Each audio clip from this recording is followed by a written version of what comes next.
Naniniwala ba kayo na mas nakakatakot ang buhay kaysa sa patay? Pero paano kung ang multong inaakala nating tahimik at walang kakayahang manakit ay biglang nakapanakit o nakapag-alaw ng bagay sa mismong buhay ng tao? Dito nagsisimula ang kwento ko. Isang karanasang hinding-hindi ko makakalimutan. May actual video sa dulo at sana ay tapusin niyo ito.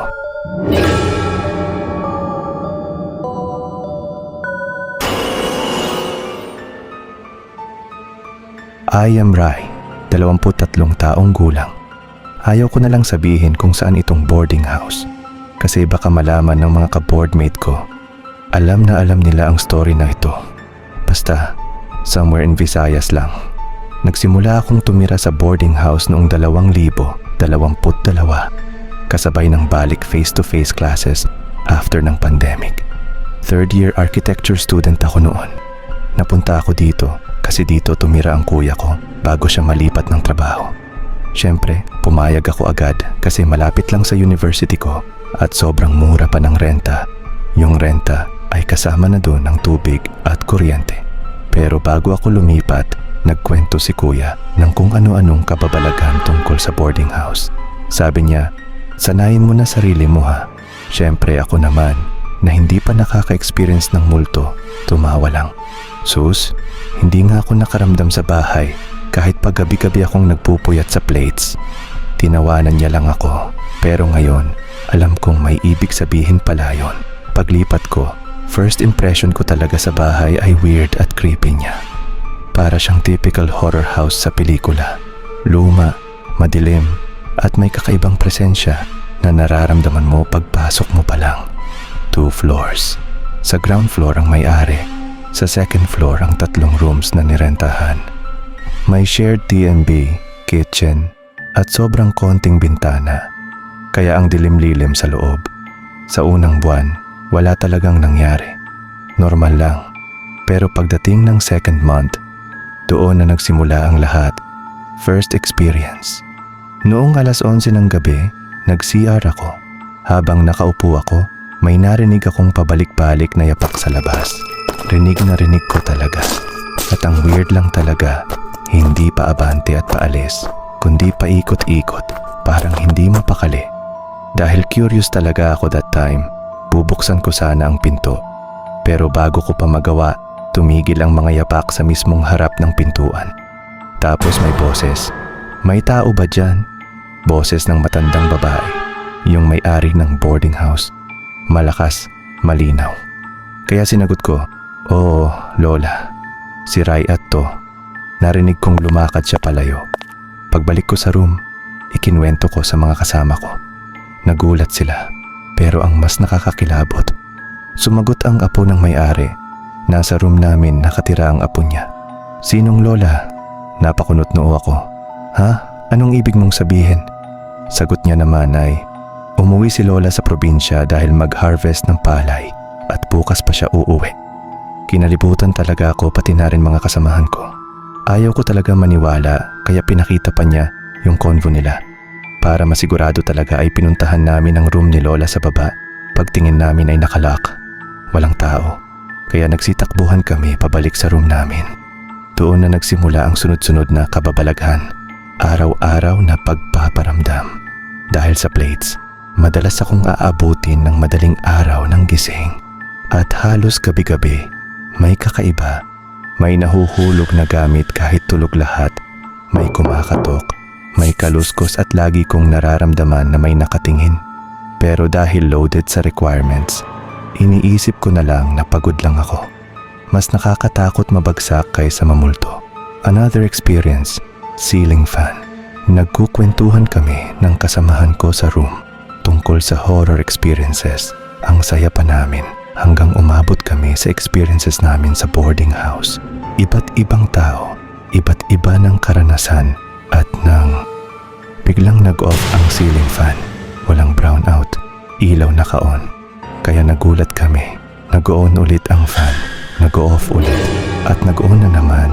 Hinayaan lang namin at nagpatuloy kami sa pagkwento ng biglang nag-off na naman ang fan. Ito ay kakaiba na. dahil pagtingin namin sa fan kung anong problema, naka-off na ang switch nito. Napatanong na lang kami kung paano nangyari yon. Doon kami napatigil. Tahimik, walang nagsasalita. Ramdam mo yung bigat ng hangin. Nagpasya na lang kaming matulog. Ayaw na namin dugtungan ng kwento. Baka kung ano pa ang magpakita o magparamdam. Another experience. Undas. Umuwi lahat ng boardmates, pati may-ari. Umuwi rin sa probinsya nila, kaya ibinilin sa akin ang susi. Ako lang naiwan dahil may plates pa ako. Napagpasyahan kong magsimba ng alas 6 ng gabi, kaya nakauwi na ako ng alas 8 ng gabi. Pagpasok ko lahat ng ilaw naka-off. Napagdesisyonan kong di na lang mag-on ng ilaw at flashlight na lang ang gamitin papunta sa room ko. Pag-akyat ko sa second floor, gamit lang ang flashlight. Biglang nag-on ang ilaw ng hagdan, kasunod yung sa sala, tapos yung sa labas. Isa-isa, sunod-sunod, bali 3 ilaw. Lahat sunod-sunod na nagbukas habang nakatayo ako sa hagdan.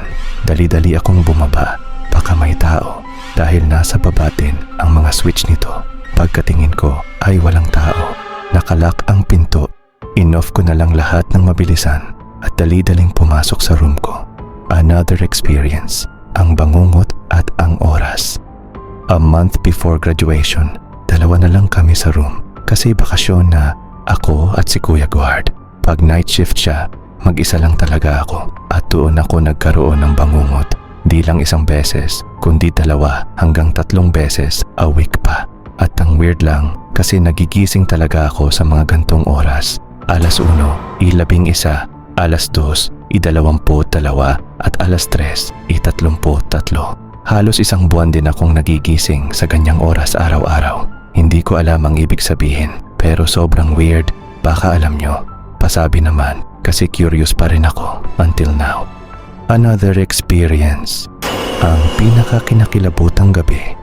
Ito na ang pinaka hindi ko makakalimutan. Same month, kami pa rin ni Kuya Guard ang nasa room namin. Mag-isa ako noon kasi duty siya sa gabi. Nag-call kami ni Jowa at pag 10 PM, tinamaan na ako ng antok. Kaya napagdesisyonan naming matulog na. Ang weird lang kasi kada 20 hanggang 40 minuto, nagigising ako, paulit-ulit. 6 na beses yata akong nagising ng ganon. Every time nagigising ako, may presensya sa paligid. Parang may nakatayo, nakamasid, may nakatingin, like parang ganon. Pinapawisan ako ng malamig. Hanggang alas 12 at 6 ng umaga, biglang may tumama sa hita ko. Isang lighter. Tumilapon mula sa di ko pa alam kung saan. Kaya napabangon ako ng bigla. Pagtingin ko, may pasa na ako sa hita ko. Napalingon ako agad, baka trip lang ng kasama ko. Pero lahat ng bintana nakasarado, ang pinto nakalock, ako lang mag-isa sa kwarto.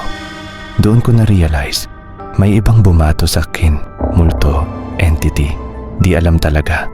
At ang pinaka-creepy pa, naalala ko, yung lighter ay galing sa kabilang higaan, sa upper deck. Nasa 2 metro ang layo namin. Pareho kaming upper deck. At nakapatong lang yon sa lagayan ng bigas ko. Kasi wala nang nag-occupy sa deck na yon. Kaya dun namin nilalagay ang aming mga gamit. Imposibleng mahulog. Lalo na't lumipad papunta sa akin. Hindi na ako natulog hanggang umaga. Ina-analyze ko talaga paano nangyari. Pero napaka-imposible talaga. Umuwi ako sa amin at kinuwento kay mama. Tanong niya agad, anong pwesto ng higaan mo? Sabi ko, nakaharap ako sa pinto. Literal na pagbukas ng pinto, ako ang unang makikita. Paa ko nakatutok sa pinto. Sabi ni mama, hindi maganda yon. Nakaka-attract yon ng bad entity. Kaya tuwing mag-isa ako, sa higaan na lang ng kasama ko ako natutulog. Siyempre, nagpapaalam ako palagi. At simula noon, di na ako naka-experience ng bangungot. May 2 years apprenticeship pa ako, kaya dito pa rin ako titira. Mura kasi ang renta at nasanay na rin ako. Kapag may nagpaparamdam, hinahayaan ko na lang at walang pakihan na lang. At dito, ipapakita ko sa inyo ang actual na video na na-experience ko. Di ko na ito sinali sa storya ko, pero it happened at 2 AM ng madaling araw kung saan iihi sana ako. Pero ito ang nadatnan ko.